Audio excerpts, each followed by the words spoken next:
여러분 안녕하세요. 한국인의 삶과 문학 6주차 공부를 또 하도록 합시다.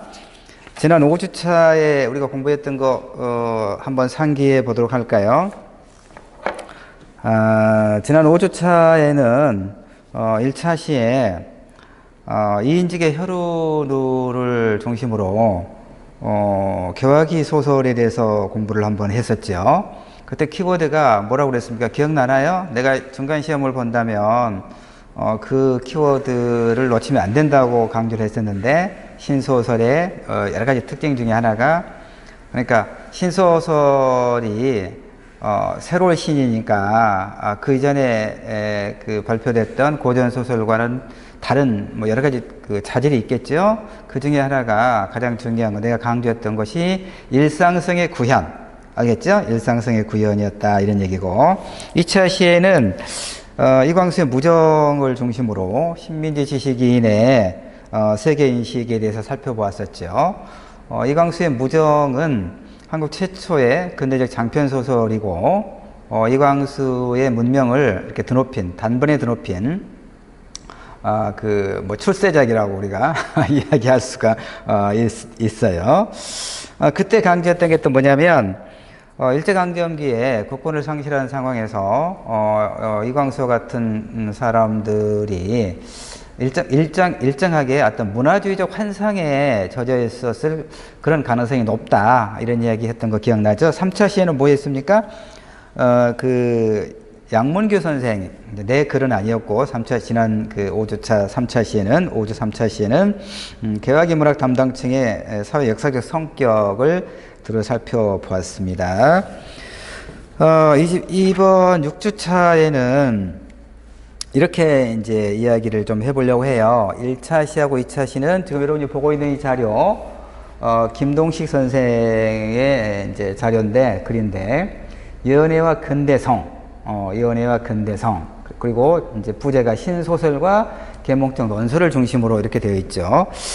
이걸 이 자료를 가지고 1차 시와 2차 시 나누어서 같이 공부를 할 겁니다. 그 다음에 3차 시에는 이제 20년대 문학으로 넘어가서 20년대 그러면 카프라고 하는 조선 프롤레타리아 문학가 동맹이 한국 문학에서 20년대와 30년대 초까지 하는 문단의 주된 어떤 흐름을 형성하고 있는 거예요. 근데 그 카프의 초기 지도자는 박영희와 김기진이었는데, 나중에 이제 소위 사상투쟁을 통해서 임화가 카프의 지도자가 돼요. 임화는 시를 쓰고 평론을 썼는데, 이 임화와, 그러니까 문학과 이데올로기라고 하는 이제 임화 문학을 중심으로 20년대 카프 문학을 중심으로 한번 살펴보는 이런 순서로 이야기를 할 겁니다.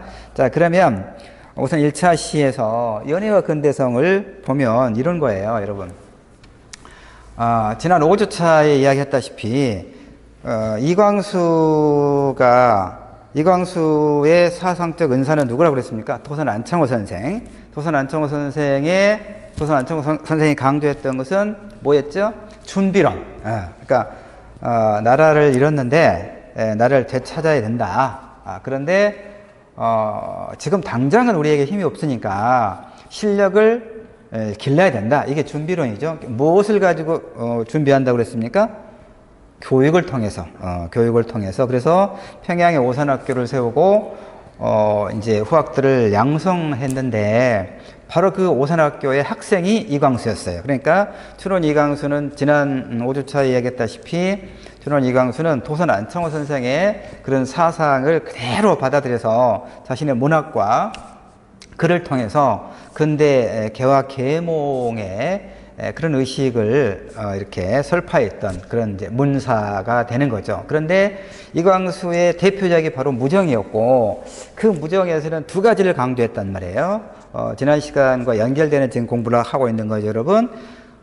무정에서 강조했던 것은 이제 두 가지라고 그랬는데, 결국 어떻게 하면 이 서구의 근대적 문물을 우리가 근대적 지식을 배우고 근대적 문물을 도입을 해서 근대 국가로 나아갈 것인가, 이것이 이제 가장 큰 과제였는데, 그것을 그런 준비를 교육을 통해서 한다. 이것이 이광수 무정의 가장 큰 어떤 그 문제의식이라고 이야기할 수가 있는 것이죠. 또 하나가 뭐였냐면 조선이 왜 망했느냐와 관련해서 여러 가지 이유가 있긴 하겠지만 그러니까 우리가 어떤 하나의 역사적 사건을 해석하는 데 있어서 단 하나만의 이유만 가지고 어떤 사건이 일단 일어난다거나 전개되는 건 아니거든요. 그러니까 이광수가 보기에 나라가 망한 이제 여러 가지 원인이 있긴 있는데 가장 이제 중요하게 본 게 뭐였냐면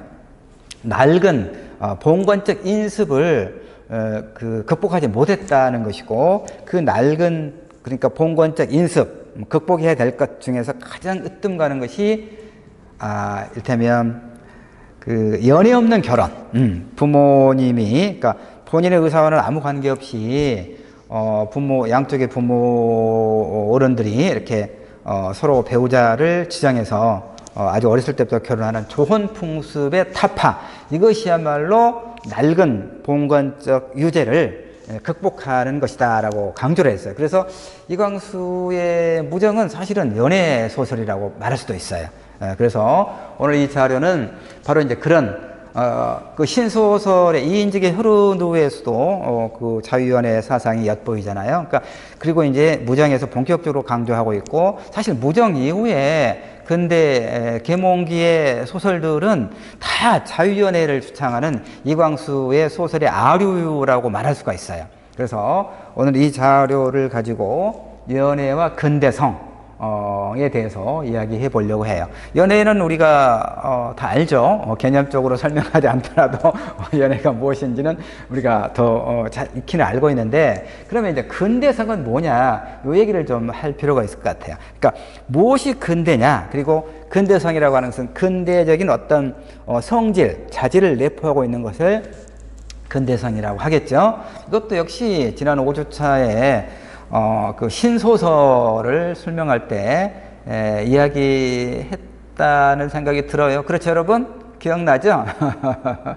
근대는 그러니까 역사의 발전 단계에서 이 봉건제 생산 양식에서 이제 넘어온 단계를 근대라고 말할 수 있는데 그 계기가 일단 뭐 종교 계획이라든가 그러니까 그것도 한꺼번에 이루어지는 건 아니고 여러 가지 사건들이 복합적으로 얽히고 또 이 작용을 해서 이렇게 이제 어떤 하나의 시대가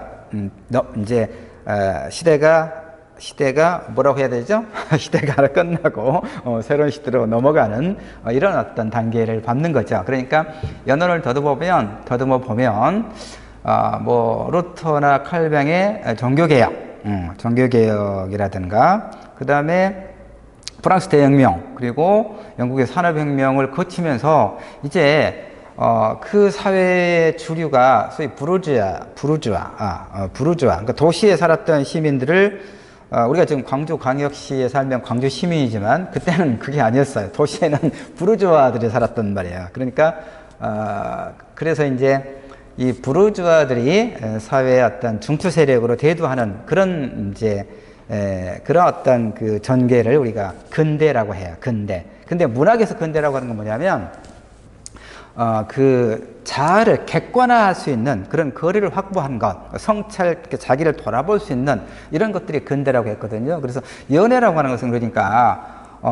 내가 누군가를 좋아하는 마음이 생겨서 그 사람과 어떤 친밀한 정서를 교환하는 것을 우리가 연애라고 할 때 이 연애야말로 이광수가 보기에 이 연애야말로 그 낡은 봉건적 어떤 유습을 탈피한 그야말로 근대적인 어떤 근대적 의식의 산물이다 라고 보았다는 거라는 얘기죠. 그래서 사실 이야기 다 했어요. 핵심적인 이야기는 내가 지금 한 10분 동안에 다 한 셈이 됐는데 그래도 이 김동식 선생님의 글을 통해서 좀 더 체계적으로 1차시, 2차시 나누어서 연애와 근대성의 그 여러 이야기들을 해 보려고 합니다.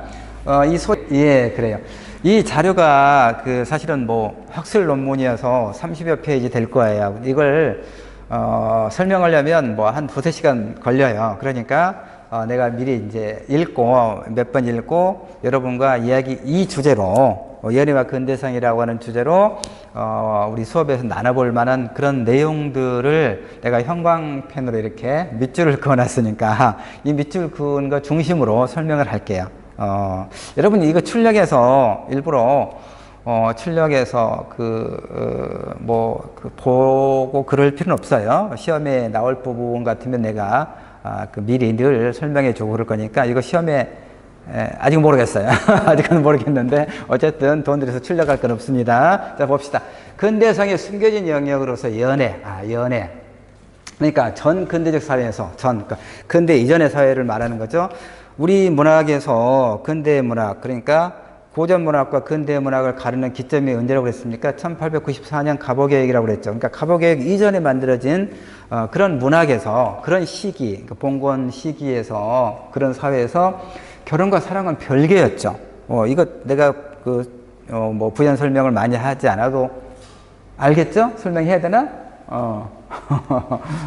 조금 더 봅시다. 결혼은 개인에게 성적인 즐거움과 생물학적 재생산의 의무를 좀 이렇게 정제된 이제 문장으로 논문이니까 쓰여져 있죠. 결혼은 개인에게 성적인 즐거움을 주고 또 이제 아이를 출산해서 이렇게 세대로 이어지는 그런 걸 말하죠. 생물학적 재생산의 의무를 부여하는 하나의 의례적 절차죠. 결혼이라고 하는 것이. 그러면서 사실은 그 사회의 지배층이 성을 관리하는 하나의 제도였다는 것을 우리가 잘 이해할 필요가 있어요. 그러니까 아니요, 앞에 예, 그대로 놔두세요. 예. 예. 그래서 그 남녀의 차이나 계급의 고하를 불문하고 한 개인이 성적으로 성숙한 나이에 이르게 되면 한 개인이 성적으로 성숙한 나이가 그것도 시대마다 달랐죠. 이광수가 좋은 풍습을 타파해야 된다고 말한 것은 옳은 말일 수는 있지만 그 좋은 풍습이 왜 생겼는가 하는 역사적 연원이 또 있잖아요. 12세기, 13세기에 몽골이 고려를 침략하고 50여 년이 넘는 그 아주 긴 세월 동안에 간접적인 지배를 했잖아요. 그때 이 고려의 젊은 여인들을 온갖 곡물과 함께 이렇게 모조리 쓸어가는 바람에 아주 나이 어린 그 여자아이들도 결혼을 시켜버린 거예요. 몽골에 뺏기지 않기 위해서. 그때부터 이제 좋은 풍습이 생겼단 말이에요. 이것이 이제 조선시대까지 이어졌다고 하는 것이 문제가 되긴 될 텐데, 어쨌든 한 개인이 성적으로 성숙한 나이에 이르게 되면 대체로 요즘에는 물론 이제 비혼주의자도 늘고 여러 가지 요인으로 인해서 결혼도 이렇게 좀 늦게 하고 또 결혼해도 아이를 낳지 않고 이런 다양한 가족의 모습을 우리가 볼 수가 있죠. 그 다음에 또 내가 최근에 연구하고 있는 게 퀴어 소설인데, 작년에는 이제 페미니즘 소설을 많이 연구해서 하고 평론을 썼는데, 이번에는 이제 올해는 퀴어 소설과 관련된 공부를 하고 글을 쓰고 있어요. 그러다 보니까 사실은 그 가족의 그 어떤 모습이라고 하는 게 정례 우리가 알고 있었던 이성과의 결합, 1대1 남성과 여성이 결혼 정년기에 부모와 친척, 친지의 축하를 받으면서 장대한 결혼식을 하고 이렇게 그런 제도로서의 어떤 가족 말고도 상당히 다양한 형태의 가족이 있음을 알게 됐거든요. 근데 어쨌든 정례, 그러니까 전 근대적 사회에서 결혼과 사랑은 별개였다. 그리고 결혼이 어떤 의미였다 하는 것을 지금 이렇게 지금 보여주고 있는 거죠. 상층 계급에게 있어서 결혼은 훌륭한 훌륭한 자손을 보기 위한 협상의 결과였다. 이해되죠? 사실 오만과 편견 소설도 그렇고 영화도 있고, 그 영화를 여러분 봤는지 모르겠는데 하여튼 젊은 남녀가 여러 가지 우여곡절을 겪고 결혼에 성공을 해요. 성공을 하는데 어떤 생각이 드냐면, 그 얘기를 하면 이제 그 시간이 늘어지게 생겼는데 하여튼 말 나왔으니까 조금 할게요. 오만과 편견을 보면 대부분 영화는 보았을 법한데 여러분이 소설은 읽지 않았다 할지라도 그 주인공 이름은 내가 기억 안 나네. 외국 사람들이라서. 어쨌든, 그 두, 젊은 남녀가 여러 가지 감정의 어떤 엇갈림을 겪고 난 다음에 둘이 사랑을 확인하고 고백하고 행복한 결혼에 이르게 되는 이제 그렇게 해피엔드로 끝나는 영화고 소설인데 나는 그 영화를 보면서 좀 씁쓸한 게 있었어요. 뭐냐면 그 여성과 남성이 서로에게 반하거든요. 반하고 또 마침내 결혼에 이르게 된단 말이에요. 사랑하는 마음을 확인하고. 근데 사랑하는 마음이 어떻게 생기느냐, 그리고 그것을 지속하면서 어떻게 결혼에 이르느냐 하는 그 과정을 보면요. 사실 우리가 루키즘이라고 해서 외모지상주의를 어떤 부정적인 측면을 이제 비판적으로 보고 그러잖아요. 근데 그 영화 보면요.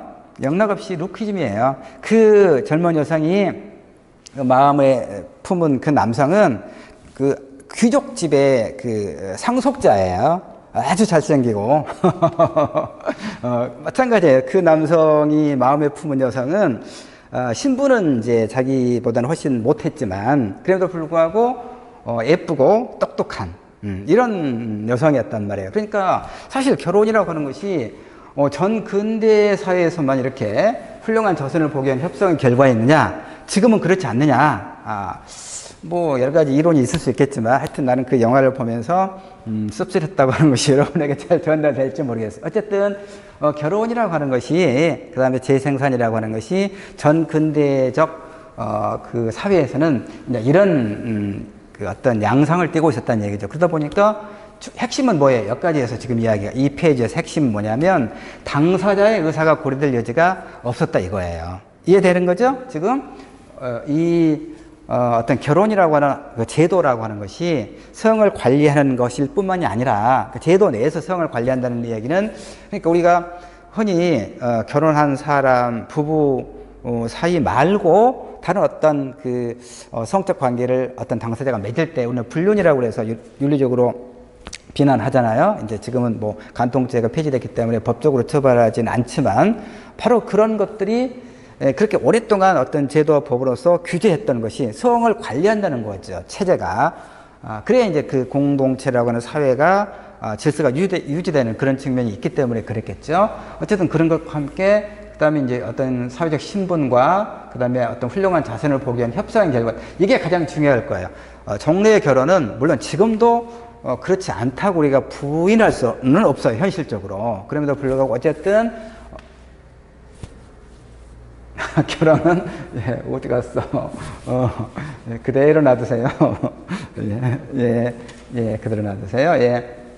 협상의 결과였다. 이거 협상의 결과였다. 전근대적 결혼이라고 하는 것은 제도로서의 결혼이라고 하는 것은 이런 협상의 결과였다. 그래서 그 가문의 논리가 지배하는 사건이었단 말이에요. 이 결혼이라고 하는 것은 전근대적 사회에서. 그러니까 당사자의 의사가 고려될 여지가 전혀 없었다. 여기까지 충분히 이해되죠? 이야기 많이 했네. 너무 많이 했네. 자, 그 다음 페이지 한번 볼까요? 네. 자, 그 다음에 이제 여기 보면 이 자료는 이제 하층 계급은 그러니까 바로 그런 그 어떤 전략적인 그런 어떤 전략의 산물이었다. 그래서 당사자의 의사가 고려될 여지가 없었다라고 하는 것은 사실은 상층 계급에 한한다는 얘기고 이 글에 의하면 그래요. 그리고 하층 계급은 결혼의 관습적 성격으로부터 상대적으로 자유로울 수 있었다. 상대적으로. 그러니까 완전히 자유로운 건 아니에요, 사실은. 그 주작의 그 완고한 어떤 이데올로기가 500년이라고 하는 조선사회를 지배했단 말이에요. 그것이 오랫동안 우리의 의식과 무의식 속에 연결되어 있기 때문에 그 사대부들의 어떤 윤리적 규범이라고 하는 것은 그 소위 하층민에게도 그대로 이렇게 전달되는 것이죠. 그래서 여기서 이제 하층 계급은 결혼의 관습적 성격으로부터는 상대적으로 자유로울 수 있었고, 그 다음에 개인적인 성의가 상당히 중요한 역할을 했다고 그랬는데, 이것을 이제, 충분히는 모르겠어요. 내가 그 부분을 어떻게 확인해 볼 수는 없었기 때문에. 어쨌든, 여기서는 이제, 사랑의 열정이라고 하는 것은 사실 춘향전은 그 고전소설이죠. 고전소설이고, 그럼에도 불구하고 여전히, 다양한, 오늘날에도 이제 그 살아남은 안 되는 고전 텍스트잖아요. 고전 문학 텍스트인데, 이것은 이제 뭐 오페라라든가 연극이라든가 또 다양한 어떤 문화상품으로 만들어져서 널리 사랑을 받고 있죠. 춘향전이. 왜 그렇습니까, 여러분? 그 춘향전이 가지고 있는 주제가 두 가지였잖아요. 신분을 초월한 어떤 사랑 이야기. 그리고 바로 그 사랑, 연애라고 하는 동서고금을 막론하고 인류 모두에게 있을 법한 어떤 보편적인 이런 어떤 그 감정 때문이 그렇겠죠. 그래서 여기 보면 이제 사랑의 열정이라고 하는 이 보편적인 감정에 있어서는 근대 사회건 전근대 사회건 큰 차이는 없었을 거라고 우리가 추론해 볼 수가 있어요. 우리가 예전 시대를 살지는 않았지만 여러 가지 어떤 문헌이라든가 이제 공부를 통해서 추론하건대, 그 다음에 연애를 위한 기회와 시공간은 그러나 상대적으로 희소했겠죠. 그랬을 거 아니에요. 조선시대에 그 젊은 남녀들이 그 만날 수 있는 그러니까 우리가 여러분 연애를 하는가 안 하는가 내가 물어보면 안 되고 프로해 보시니까 연애를 한다면 우리가 연애를 하려면 어떻게 해야 돼요? 만나야 될 거 아니에요. 만나야 되겠죠? 만나야 될 것인데 전근대적 사회에서는 젊은 남녀가 만날 수 있는 기회가 아주 제한되어 있었겠죠. 그 다음에 이제 그런 기회와 시공간이 희소했다. 그 다음에 한 번 만나면 다시 만나기 어렵다는 위기감도 크게 작용했을 것으로 생각이 돼요. 우리 춘향전만 하더라도 그렇잖아요. 이몽룡이 춘향이를 보고 싶어서 그 담장을 뛰어 넘어가기도 하는 것을 그 장면을 우리가 기억하고 있죠. 그렇게 다시 만날 기회가 많지 않았다라고 하는 것이죠. 지금이야 뭐 전혀 다른 얘기긴 하지만, 자, 그래서 이 사랑이라는 감정에 기반하고 있는 지속적인 의사소통 관계, 그 다음에 근대에 들어서 새롭게 나타난 사회적 관계를 지칭하기 위해 고안된 명칭이 바로 연애. 무슨 얘기냐면 이 연애라고 하는 명칭은 그러니까 전근대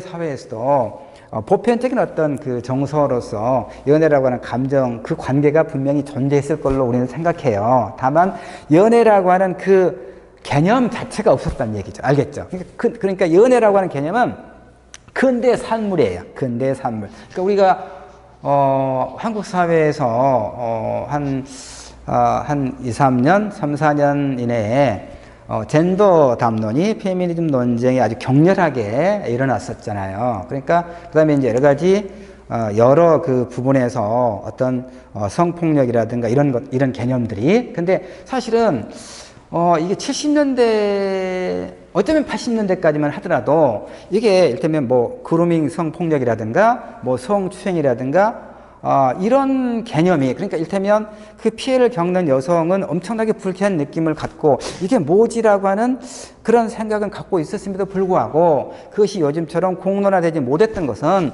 성폭력이라든가 성추행이라고 하는 그런 용어 자체가, 개념 자체가 당시에 우리에게는 없었다는 얘기예요. 그러니까 이게 뭔지를 내가 불쾌한 느낌은 받는데 상대로부터 뭔가 신체 접촉을 통해서 또는 어떤 언어를 통해서 뭐 소위 성희롱이라든가 성추행이라든가 이런 개념을, 이런 불쾌한 감정을 갖고 있지만 그게 뭔지, 이게 성추행이다, 성희롱이다라고 하는 그 용어 개념 자체가 없었다는 얘기예요. 그런 것처럼 이 연애라고 하는 것이 전 근대적 사회에서는 보편적인 어떤 정서였을 것으로 우리는 믿지만, 그러나 이 개념, 용어 자체는 이 근대 특히 이제 우리가 문학을 공부하고 있으니까 근대 산물이다 이런 얘기입니다. 그 다음에 자, 그래서 이제 연애를 통해서 인간의 자기 이해와 자기 규정의 근거가 역사적으로 어떻게 변해 왔는지를 이 글에서 이제 살피고 있는데, 우리는 이제 그것까지 볼 건 없겠어요. 그러니까 내가 지금 한두 페이지를 가지고 상당히 많은 이야기를 했던 이유는 뭐냐면, 이 글을 이제 꼼꼼하게 다 살피지 않아도 우리가 6주차 이 수업 시간에 신소설에 나타난 연애라고 하는 새로운 어떤 개념이 근대의 산물이라고 하는 것, 이것이 신소설과 근대 문학에 있어서 그 이전 시대와는 다른 그런 문학의 매우 중요한 자질로서 등장하고 있다, 이런 이야기를 하고자 했다는 것이죠. 자, 그래서 연애와 근대 문학이 공유하고 있는 역사적 조건들이 뭐라고 그랬습니까? 중요한 것은 연애 소설의 문법이 아니라, 연애 소설의 문법이라고 하는 것이 이제, 문법이라고 하는 것은 하나의 소위 텍스트 내에서의 어떤 체계를 이야기하는 것이죠. 그래서 연애와 근대 문학이 공유하고 있는 역사적 조건들이 이제 더 우리가 살펴볼 만한 의미와 가치가 있다. 이런 얘기가 되겠죠. 자, 연애는 그러니까 감정의 이름이 아니고 근대적인 사회관계를 지칭하기 위해서, 그러니까 다시 말해서 연애라고 하는 것은 근대의 산물이라고 지금까지 설명을 했는데, 근대의 산물로서 연애는 감정을 지칭하는 게 아니라 하나의 사회적 관계를, 그러니까 내가 누군가와 만나서 어떤 이끌리는 어떤 그 감정을 가지고 있었다. 그 감정을 연애라고 하는 게 아니라 그런 어떤 정서, 감정 이런 걸 가지고 맺는 의사소통 내지는 어떤 관계, 사회적 관계를 지칭하고 규정하기 위해 만들어진 개념이 근대적 산물로서의 연애다. 이 정도까지만 일단 하고 조금 쉬었다 2차 시에서 이제 자료를 보면서 조금 더 자료에 충실하게 설명을 해보도록 하겠습니다. 고맙습니다.